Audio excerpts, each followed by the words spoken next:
Pre prihlásených užívateľov sú tu dve zaujímavé funkcie. Jedna je fórum. Tu môžete zakladať rôzne témy, ktoré môžu byť buď verejné alebo uzavreté. Uzavretá téma znamená, že vytvoríte nejakú tému, ktorú označíte ako uzatvorenú a prístup do tejto témy máte potom len vy a ľudia, ktorých pozvete. Poprípade, ak niekto cudzí chce vstúpiť do vašej témy, musí kliknúť na žiadosť o vstup. Vám príde upozornenie, že niekto žiada o vstup do vašej témy. V prípade, že ho potvrdíte, tak uvidí to, čo píšete. V prípade, ak to zamietnete, tak ostane pre neho táto téma stále uzatvorená.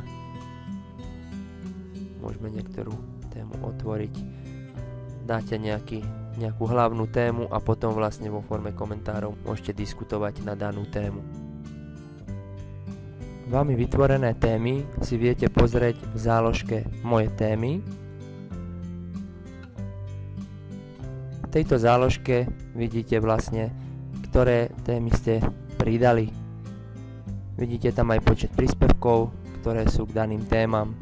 Ak chcete vytvoriť novú tému, kliknete na záložku Nová téma, zadáte názov, vyberiete si, v ktorej kategórii chcete, aby sa táto téma objavila, či už je to rozhovory s redakciou, alebo nejaká téma pre predajcov, poprípade téma k zháňaniu materiálu na tvorenie, alebo niektorú z iných tém.